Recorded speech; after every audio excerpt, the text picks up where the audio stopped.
Hello everyone, welcome to English academy.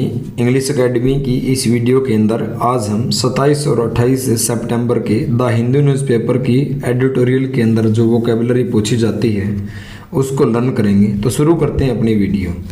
आज की video का पहला हमारा जो है वर्ड है एडिफाइस करना। एडिफाइस का मतलब होता है इमारत। ये एक नाउन है, पार्ट ऑफ स्पीच इसका। A large and impressive building, एक बहुत बड़ी और एक काफ़ी बड़ी सी प्रभावशाली सी सुंदर सी बिल्डिंग को एडिफाइस कहा जाता है। इसके सिमिलर वर्ड है, सिनोनिम्स है स्ट्रक्चर। कोई बड़ी सी बिल्डिंग स्ट्रक्चर उसको बोलते हैं, या फिर मैं इसको कंस्ट्रक्शन भी बोल सकता हूँ। तो स्ट्रक्चर और जो कंस्ट्रक्शन है ये एडिफाइस की क्या है, सिनोनिम्स हैं। इसके एंटोनिम्स हो जाएगा हट यानी कि कोई झोपड़ी, कोई छोटी चीज़, या फिर सैक। तो हट और सैक इसके एंटोनिम्स होंगे।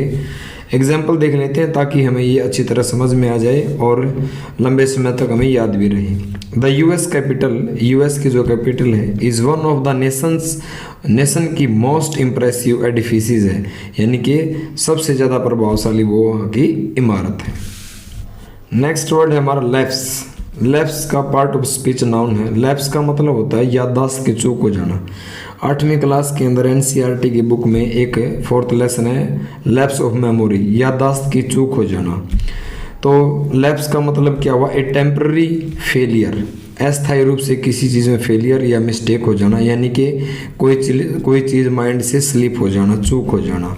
तो ये क्या हो सकती है, लैप्स इन सिक्योरिटी, सिक्योरिटी के अंदर चूक हो सकती है, या लैप्स ऑफ जजमेंट, या जजमेंट के अंदर भी चूक हो सकती है। एग्जाम्पल देख लेते हैं। Due to a lapse in judgement, judgement के अंदर, न्याय के अंदर जो है किसी चीज़ की ड्यू टू के कारण जो है, एक चूक के कारण, सी मेड द रॉन्ग डिसीजन, यानी कि उसके खिलाफ डिसीजन गलत जो है बताया गया और उसके बाद उसने रॉन्ग डिसीजन ले लिया। नेक्स्ट वर्ड है रिमिट। रिमिट का पार्ट ऑफ स्पीच जो है वर्ब है। इसका मतलब होता है भेजना, यानी to send money in payment, payment के रूप में जो है मनी को भेजना, या फिर बोल सकते हैं एज ए गिफ्ट, गिफ्ट के रूप में या पेमेंट करना किसी को, उसको कहते हैं रिमिट करना। इसके सिनोनिम्स हैं ट्रांसफ़र करना या फिर डिस्पैच करना, भेजना। एंटोनिम्स हो जाएंगे रिटेन बनाए रखना या विद होल्ड करना, अपने पास रखना। Naresh remitted the amount to his brother overseas, Ramesh ने रिमिट भेजे अमाउंट, पैसे अपने भाई को जो कहाँ है ओवरसीज, ओवरसीज होता है फॉरेन के अंदर। नेक्स्ट वर्ड है मैनिफेस्ट। मैनिफेस्ट का पार्ट ऑफ स्पीच जो है वर्ब है। इसका मतलब होता है टू शो ए फीलिंग या एटीट्यूड, प्रकट करना, दिखाना, अपनी फीलिंग्स को शो करना या अपने एटीट्यूड को शो करना। इसके सिमिलर वर्ड है डिस्प्ले करना या रिवील करना, यानी कि शो करना। एंटोनिम्स हो जाएगा हिड, छिपा कर रखना, या कंसील करना, छिपाना। इसका एग्जाम्पल है हीज ए टैलेंट, उसका जो टैलेंट था, जो प्रतिभा थी उसके अंदर, मैनिफेस्टेड इटसेल्फ, वो क्या है, उसने स्वयं मैनिफेस्ट की, पता चला at a very young age, छोटी सी उम्र में ही उसके अंदर कितना टैलेंट है इस चीज़ को शो हो गया था, पता चल गया था।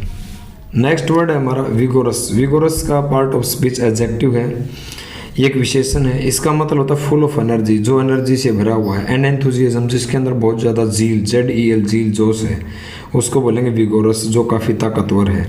सिनोनिम्स हो जाएगा जील या फिर रोबस्ट, मजबूत, मस्कुलर, काफ़ी मार्शल है, जो मजबूत है, डायनामिक बोल सकते हैं। एंटोनिम्स हो जाएगा कोई चीज़, ये तो रोबस्ट होगी, मजबूत होगी, मस्कुलर होगी, हट्टा कट्टा होगा, ये हो गया डेलिकेट यानी सॉफ्ट या टेंडर या फिर वीक। एग्जाम्पल देखते हैं। His speech was met with vigorous applause, उसका जो स्पीच था, जो उसने लोगों को एड्रेस किया, जो भाषण था, वॉज मेट विद, वो बहुत ही ज़्यादा क्या था, एनर्जी से भरा हुआ था, लोगों ने उसकी बहुत ज़्यादा अपलोड की, तारीफ की, एडमायर की। नेक्स्ट वर्ड है हमारा मोट। मोट का मतलब होता है चर्चा के लिए किसी चीज़ को प्रस्तुत करना। पार्ट ऑफ स्पीच इसका वर्ब है brought up for discussion, brought लाना, अप फॉर डिस्कशन, चर्चा के लिए, वार्तालाप के लिए लाना या प्रोपोज करना। यानी इसके सिनोनिम्स क्या हो जाएंगे, इंट्रोड्यूस करना, परिचित करवाना, प्रस्तुत करना या सजेस्टेड करना। एंटोनिम्स हो जाएगा कंक्लूड करना, यानी कि उस चीज़ को निष्कर्ष निकालना। एंड एग्जाम्पल देखते हैं इसका। हर आइडिया, उसका जो आइडिया था, विचार, वाज फर्स्ट, पहले, मोटिव किया गया, इंट्रोड्यूस किया गया, eight a meeting last week, पिछले सप्ताह ही उसका जो आइडिया था उसको मीटिंग के अंदर जो इंट्रोड्यूस किया गया। नेक्स्ट वर्ड है पैंक्स। पैंक्स का मतलब होता है दर्द यानी कि पेन। और नेक्स्ट वर्ड है इनोक्यूअस। इनोक्यूअस का पार्ट ऑफ स्पीच एडजेक्टिव है, इसका मतलब होता है कोई चीज़ हार्मलेस होना यानी कि सेफ होना।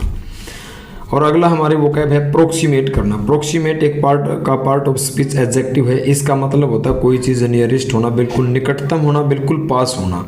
तो सिनोनिम्स हो जाएगा कोई चीज़ साथ लगती होना, एडजेसेंट। ए और जे के बीच में जब भी डी आ जाए तो डी जो है साइलेंट रहता है, तो इसको बोलेंगे एडजेसेंट, साथ लगती हुई चीज़ या जो चीज़ क्लोज है, पास में है, उसको बोलेंगे प्रोक्सीमेट। एंटोनिम्स हो जाएगा रिमोट, दूर या फिर डिस्टेंस। एग्जाम्पल देखते हैं। The approximate cause of death, उसकी डेथ का जो अगर नज़दीक से रीज़न देखें, काज देखें, तो वो था वाज कोलन कैंसर। तो उसके अंदर उसमें उसको कैंसर थी, वही उसकी डेथ का बिल्कुल नज़दीक से कारण था।